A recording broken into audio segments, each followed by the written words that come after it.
when ocean tries to teach you a lesson, you learn. And if the same happens on the land, you just laugh.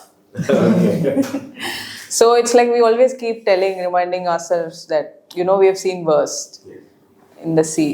So definitely we can manage this, whatever is happening on the land.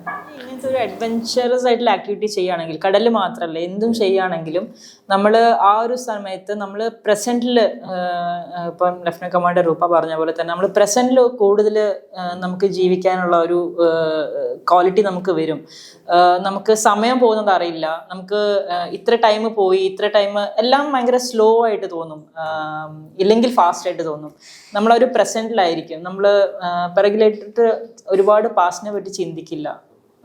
അതൊരു ഇങ്ങനത്തെ ഒരു adventurous ആയിട്ടുള്ള കാര്യങ്ങൾ ചെയ്യുകയാണെങ്കിലും, ഇപ്പം ക്രിക്കറ്റിൽ തന്നെ നമ്മൾ ലാസ്റ്റ് 1 ബോളിൽ 6 റൺ അടിക്കണം എന്നുള്ളൊരു സിറ്റുവേഷൻ വരികയാണെങ്കിൽ ഒരുപാട് നോയ്സ് ഉണ്ടാവും എൻറ്റയർ ഗ്രൗണ്ടിൽ. പക്ഷെ നമുക്ക് ആ ഒരു സമയത്ത് peace of mind, presence of mind, അതാണ് വേണ്ടത്. സോ ആ ഒരു സിറ്റുവേഷൻ ഉള്ള പോലെയാണ് നമ്മളുടെ എൻറ്റയർ 8 മന്ത്സും നമ്മൾ കടലിലുണ്ടാവുന്നത്. നമ്മൾ ഇൻ ദ മൊമെന്റ് ആയിരിക്കും, ഡീപ്ലി ഫോക്കസ്ഡ് ആയിരിക്കും. സോ നമ്മൾ ആ ഒരു സ്റ്റേറ്റിലോട്ട് വരും.